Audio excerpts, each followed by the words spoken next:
दुनिया कोरोना महामारी की चपेट में है। लगभग सभी देश इस महामारी के चलते तमाम आर्थिक सामाजिक संकट झेल रहे हैं। भारत भी इससे अछूता नहीं है। यहां हजारों नहीं बल्कि लाखों जिंदगियां प्रभावित हुई हैं। स्वास्थ्य और सामाजिक क्षेत्र में कई सारी नई चुनौतियों से निपटने के लिए एकजुटता की दरकार है। और इस दौर में कोरोना वायरस से निपटने के साथ ही अर्थव्यवस्था को दोबारा खड़े करने की भी चुनौती है। और ये सच है कि कोरोना की वजह से भारत के सामने अनगिनत चुनौतियां खड़ी हो चुकी हैं, लेकिन भारत के दृढ़ संकल्प और प्रयासों के सामने कोरोना की चुनौतियां बौनी भी साबित हो रही हैं।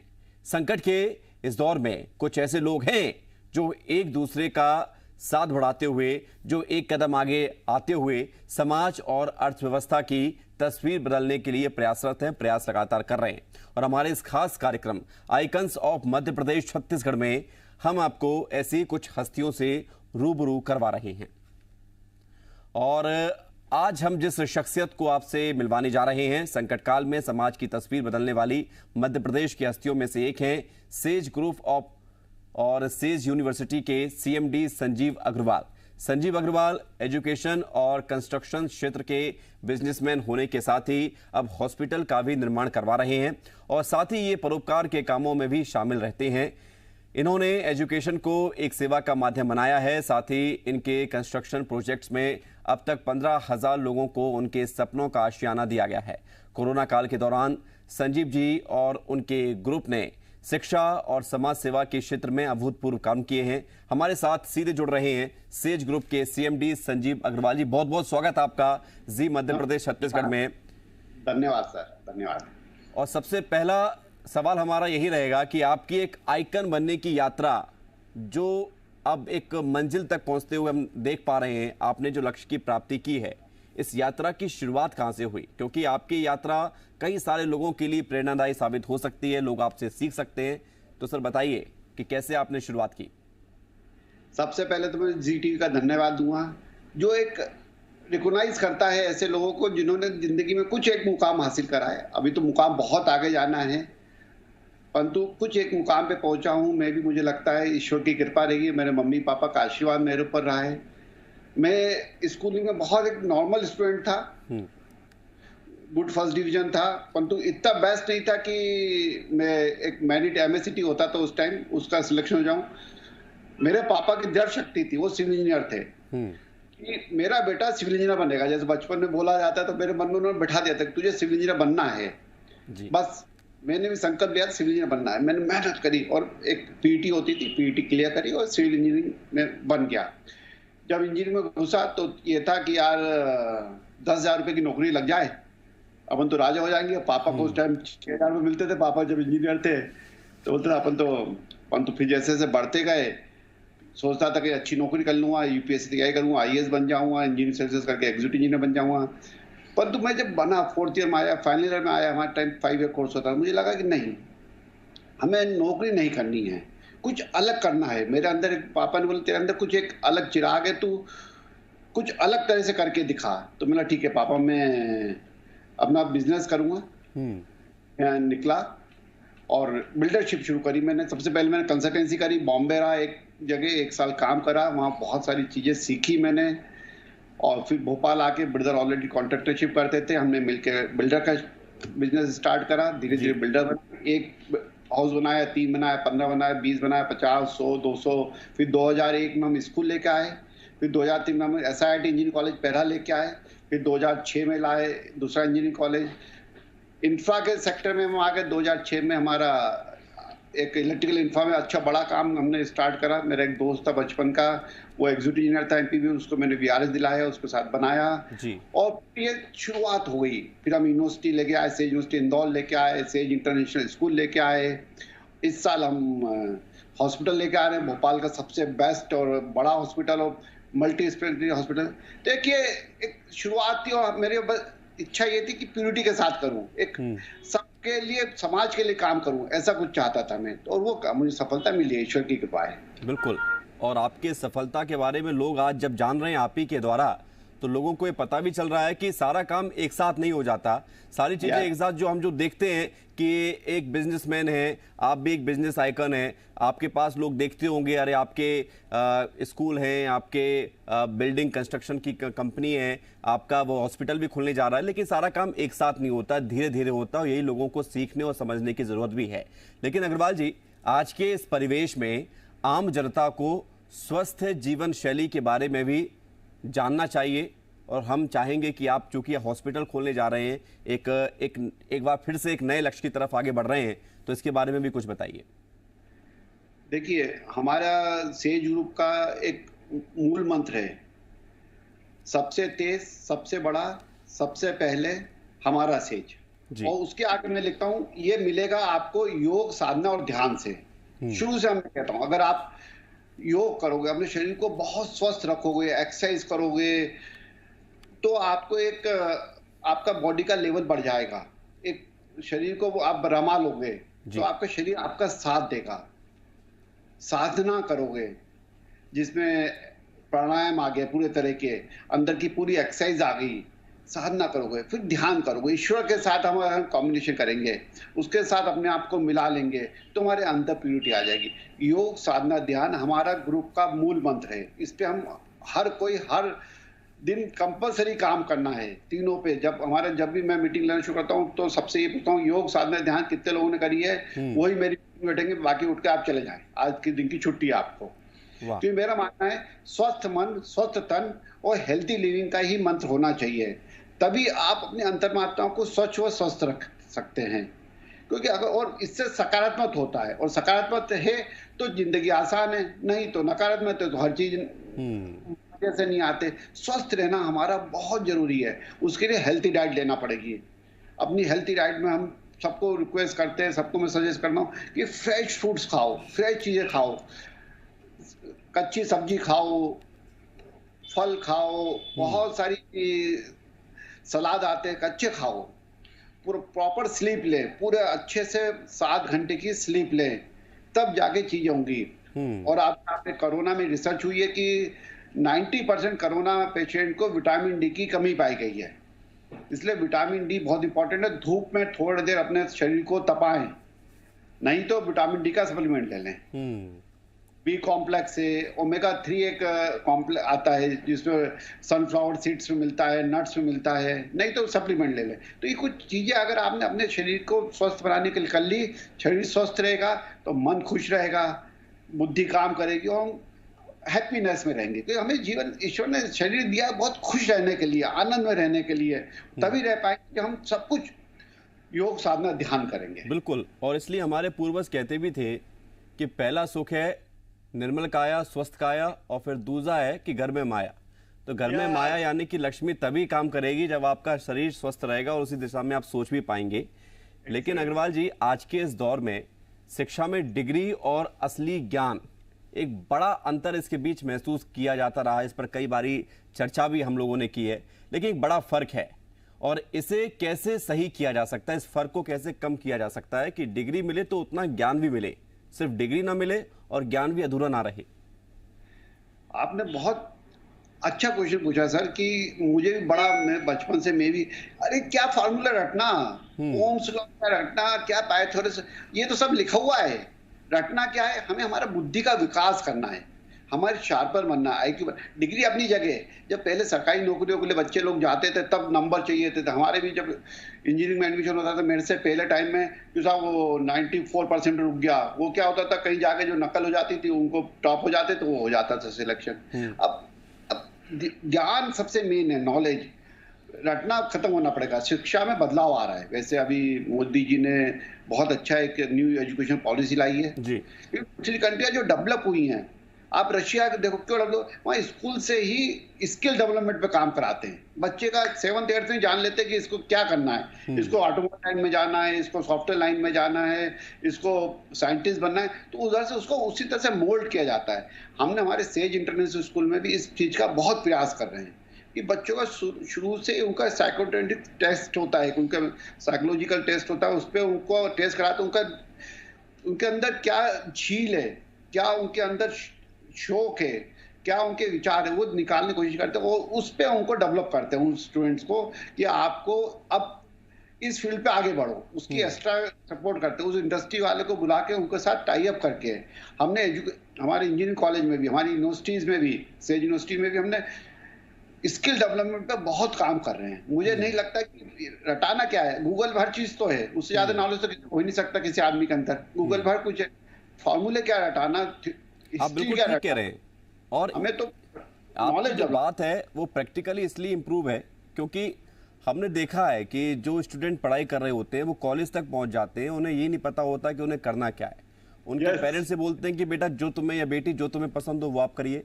वो आसपास देखते अपने माहौल में कितने इंजीनियर बन गए, कितने डॉक्टर बन गए, किन्होंने अपना बिजनेस खोल लिया, किन्होंने क्या कर लिया, वो सब कुछ देखते हैं। उसके बाद लगता है कि किसमें ज़्यादा पैसा है, कहाँ भविष्य है, उन्हें सुरक्षित नजर आता है, फिर उसमें वो काम करते हैं और फेल भी हो जाते हैं कई मरतबा। तो कब सही वो उम्र है अग्रवाल जी जब बच्चों को ये जानना चाहिए या पेरेंट्स को अपने बच्चों को बताना चाहिए कि वो किस दिशा में काम करें? सर मेरी तो है कि जो बचपन से ही जो 5वीं क्रॉस करे बच्चा, 6ठी में आए तभी उसका स्किल डेवलपमेंट का देखो, किधर उसकी ड्राइंग बनाने में रुचि है, उसकी फोटोग्राफी रुचि है, उसकी एक्टिंग में रुचि है।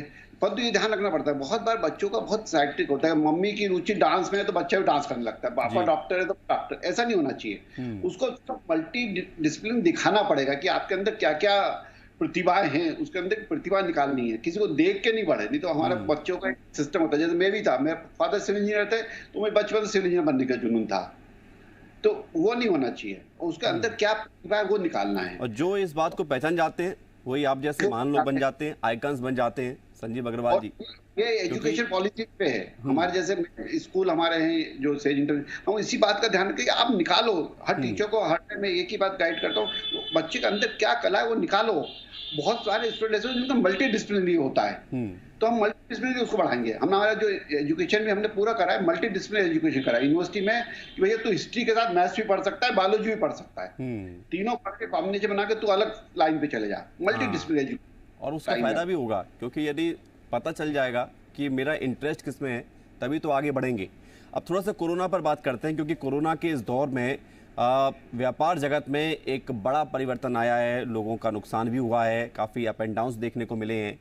आपने अपने व्यापार को सुचारू रूप से चलाने के लिए कौन से कदम उठाए इन साल 1.5 साल में? देखिए साहब, सबसे पहले जैसे ही कोरोना पिछले मार्च में हुआ था, हमने हमारी कोर की मीटिंग बुलाई। हम 11 लोग हैं उसको, मैं दोनों मेरी बेटियां हैं और हमारे जो मेन ऑफिसर है डॉक्टर प्रशांत रुपेश, हमने बैठे, हमने क्या करा जाए। हमने बोला सबसे पहले स्टूडेंट का नुकसान नहीं होना चाहिए, इमीडिएटली ऑनलाइन क्लासेस शुरू करो। सब टीचर को इमीडिएटली कांटेक्ट किया गया फोन के द्वारा, उनको बोला सब लैपटॉप्स किसके पास है, किसके पास नहीं, किसके पास नहीं, तो उनको इमीडिएटली हमने 280 लैपटॉप खरीदे सेम डे, सबको लैपटॉप पहुंचा, अपडेट करा, जूम अपलोड करवाए सबके उसमें, और नेक्स्ट डे से क्लासेस हम ऑनलाइन आ गए। उनके लिए हमने बहुत अच्छे से प्रिपेयर कराई सबकी क्लासेस। तो अपने आप को हमें इमीडिएटली टेक्नोलॉजिकल अपग्रेड करा जी, और उसको आगे बढ़ाना काम शुरू करा। एजुकेशन में हमने सेज समर स्कूल शुरू करे ताकि हमने बोला बच्चों को पढ़ाने के साथ में उनकी स्किल डेवलपमेंट भी करना है। तो हमने एक सेज समर स्कूल्स का प्रोग्राम लेके आए जिसमें बहुत सारी चीजें हमने करी। हमने टेक टॉक्स होता है, जैसे सेज टॉक्स कराए, मतलब वर्ल्ड के टॉप लोगों को लाके हमने 1-1 घंटे का स्पीच दिलवाया, जो सेज टॉक करवाए हमने। पूरे हमारे जो 22,000 स्टूडेंट है, एक भी स्टूडेंट को हमने खाली नहीं बैठने दिया। हमने उनके पेरेंट को भी इन्फॉर्म करते हैं, सब आपका स्टूडेंट आप भी आ जाओ, उनके पेरेंट को भी कनेक्ट करा, हमने पेरेंट को भी अपने साथ मिलाया ताकि डिप्रेशन ना आए, हैप्पीनेस में रहे वो। और ऐसे हमने हमारे रियल एस्टेट में भी हमने उनको टेक्नोलॉजिकल अपने जो मार्केटिंग वाले उनको अपग्रेड करा। मैंने बेटा सुबह के 6 बजे तू ग्राहक को फोन कर, वो ज्यादा है तो कस्टमर को सुबह सुबह बढ़िया मौसम रहता है, तू ले जा, वॉक भी करा साइट पे और फ्लैट भी दिखा दे और बुकिंग, सेहत भी और सपनों का घर भी, सेहत के साथ साथ सपनों का घर भी आप दिलाने की कोशिश, जो एक यही नजरिया होता है। और इसलिए कहा जाता है कि सक्सेस तभी आपको मिलती है जब कुछ आप हटकर सोचते हैं और हटकर फिर उसके बाद सोचने के बाद करते भी हैं। लेकिन कोरोना जैसी इस महामारी में सर निपटने के लिए आपका कॉलेज या फिर आपका ग्रुप सरकार को कैसे मददगार हो सकता है, क्योंकि अभी तीसरी लहर की भी आशंका इसकी सुन रहे हैं कि 6 हफ्ते या 8 हफ्ते के बाद ये लहर आ सकती है। तो किस तरह से आप हेल्प कर सकते हैं गवर्नमेंट की?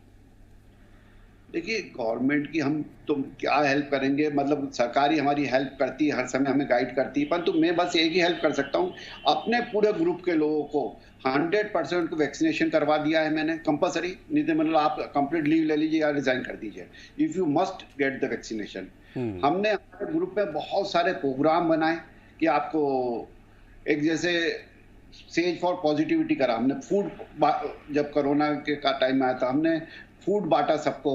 ये तो ठीक है, छोटी चीजें हैं, हर कोई मदद करनी चाहिए। आज ईश्वर ने हमें अगर लक्ष्मी दी है तो हमें लक्ष्मी को सबको बांट के और लेके प्रयास करने चाहिए, परंतु तैयार रहना चाहिए हमें हर परिस्थिति के लिए। और कोई परेशानी नहीं, उसको एज ए चैलेंज लेंगे तो खुश रहेंगे, नहीं तो परेशान हो जाएंगे। बिल्कुल यही बात है कि आप उन चुनौतियों को किस तरह से लेते हैं।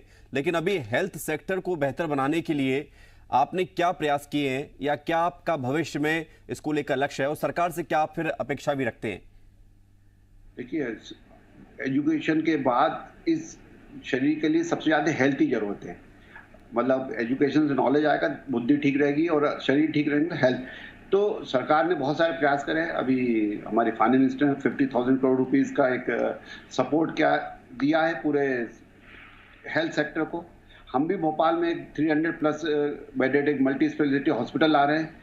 आई होप कि ये सेंट्रल इंडिया का सबसे टॉप हॉस्पिटल बनाने का हम बहुत तेज प्रयास करें, दिन रात एक कर हुए हैं, ताकि जो आपने बोला कि थर्ड वेव आ सकती है, तो मेरी इच्छा है उससे पहले तैयार कर सकूं, ताकि मैं भी कुछ समाज को और अच्छे से योगदान कर सकूं, सरकार का और बहुत अच्छे से सपोर्ट कर सकूं।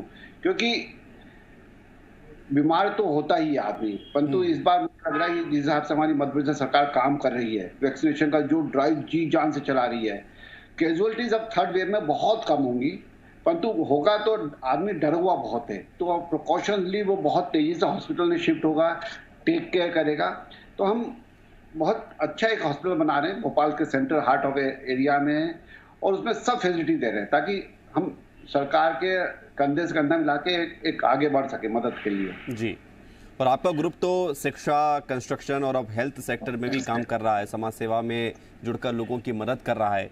आपके ग्रुप ने सामाजिक स्तर पर भी कोरोना के बीच में, कोरोना के दौर में कई सारे महत्वपूर्ण काम भी किए हैं।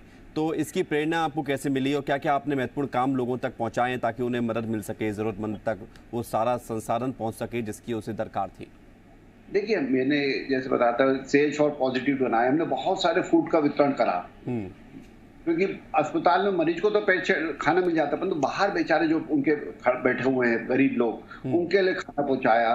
बहुत सारे घरों में 4-4 जने, चारों कोविड में हो गए, चारों अपने रूम में बंद, खाना कहाँ मिलेगा, तो हमने उनके घर में खाना पहुंचाया। हमें इसमें RSS ने भी बहुत मदद करी, खाना पहुंचाना हम बनाते थे तो उनके वर्कर्स पूरे कार्यकर्ता आगे पहुंचाते थे। हमने हमारे माई सेज हॉस्पिटल में वैक्सीनेशन का कैंप लगाया, सब स्कूल, कॉलेज, यूनिवर्सिटी सब जगह वैक्सीनेशन का कैंप लगाया। हमने एक सेज केयर हेल्थ प्रोग्राम चलाया, जिसमें हमने हमारे ग्रुप के जो डॉक्टर्स उसमें इन्वॉल्व करें, और एक फ़ोन नंबर दिया हमने, 10 फ़ोन नंबर दिए कि उसमें आप बात कर सकते हैं, उसमें आपको बात करके आपको पूरा गाइडेंस मिल जाएगा कि कैसे करना है, क्या करना है जी। तो इस तरह की बहुत सारी चीज़ें हम कंटिन्यूशन कर रहे हैं, करते रहेंगे। मैंने एक वन बंधु परिषद है एकल विद्यालय, उस योजना से जुड़ा हुआ, मैं भोपाल का इंचार्ज हूँ, तो उसमें भी हमने मदद करी, उन बच्चों को भी अच्छे से, गांव के बच्चों को भी हैंडल करने की कोशिश करी जी। तो ये बड़ा अच्छा काम है, क्योंकि आप अगर गांव के बच्चों को भी उसमें मदद करते हैं, जो सबसे ज़्यादा ज़रूरत वहीं पर महसूस की जाती है। और लेकिन बात फिर वहीं घूम कर आती है कि आपका लक्ष्य क्या है। आपको क्या लगता है कि हर मनुष्य का वो महत्वपूर्ण लक्ष्य क्या होना चाहिए, जो कि उसके जीवन स्तर को और उसके जीवन को बदलने में या बनाने में बहुत बड़ा योगदान निभाता है? मेरे तो जीवन का एक ही लक्ष्य था, सच्चित आनंद। ऐसा आनंद जो सत्य के साथ हमेशा चित्त में बना रहे, ताकि मैं उससे मिल सकाऊं। मेरे तन में राम, मेरे मन में राम, मेरे रोम में राम, बस राम ही राम है। लक्ष्य तो वही होना चाहिए, सच्चित आनंद, ताकि प्यूरिटी से हम रह सके। पैसा तो आना जाना है, बीमारियां आनी जानी है, घर में रोना पीटना, कुछ कोई का जाना आना है, परंतु आप आनंद में रहना चाहिए। आपको अधिकार ही नहीं है कि आप निराश हो, आप दुखी हो, क्योंकि आप परम पिता के अंश हो। जैसे वो हर टाइम आनंद में रहता है, ऐसे ही आपको भी आनंद, ऑलवेज सच्चित आनंद। बिल्कुल, आनंद से परमानंद की तरफ बढ़िए, जाए बिदर राखी राम ताए बिदर रखिए। लेकिन सर, सवाल ये भी है कि आप देश की युवा शक्ति और नारी शक्ति के मार्गदर्शक भी हैं और आप इस देश के युवाओं को आगे बढ़ाने के लिए लगातार प्रयास भी कर रहे हैं। अभी आप क्या महसूस करते हैं कि इस देश के, इस प्रदेश के युवाओं को आगे बढ़ने के लिए क्या संदेश देना चाहिए जिससे वो आगे बढ़े? मेरा तो एक ही संदेश है, ऑलवेज लिव इन द सच्चित आनंद। अपना एक टारगेट बनाएं, विजन बनाएं, उद्देश्य बनाएं, सपने देखें, उसको पूरा करने के लिए दिन रात एक कर दें प्यूरिटी के साथ। समय बदल रहा है, अपने आप को आने वाले कल के लिए तैयार करें, पॉजिटिव रहे, पॉजिटिव की चेन बनाएं, सॉल्यूशन पे काम करें, स्ट्रेस को ना कहें, चैलेंज लें, पॉजिटिव बनाएं। बिल्कुल, और चैलेंज से ही आदमी फिर आगे बढ़ता भी है। और आपने भी चैलेंज लिया था कुछ हटकर करने का। आपकी सक्सेस लोगों को मोटिव करती है, आपके इनोवेटिव आइडिया से लोग प्रेरणा लेते हैं, आगे बढ़ने की कोशिश करते हो। यही होता भी है कि अगर आपके जीवन से दूसरे लोग प्रेरणा लें तो यही आपके जीवन की सफलता भी मानी जाती है। बहुत बहुत शुक्रिया आपका हमारे साथ जुड़ने के लिए संजीव अग्रवाल जी। आप चूंकि समाज के लिए, देश के युवाओं के लिए, बच्चों के लिए जो काम कर रहे हैं, इसलिए हम आपकी प्रशंसा भी करते हैं, हम आपको सम्मानित भी करते हैं। सेज ग्रुप और सेज यूनिवर्सिटी के सीएमडी संजीव अग्रवाल जी, आपने एक नया लक्ष्य बनाया और उस लक्ष्य को आगे बढ़ाते बढ़ाते आज आप इस स्तर पर हैं कि आप मध्य प्रदेश के आइकन हैं, और ना सिर्फ मध्य प्रदेश के बल्कि युवाओं के भी आइकन हैं। बहुत बहुत धन्यवाद आपका हमारे साथ जुड़ने के लिए, जी मध्य प्रदेश छत्तीसगढ़ से बात करने के लिए। Thank you sir, thank you. यहाँ पर रुक रहे हैं छोटे से ब्रेक के लिए, जल्द लौटते हैं।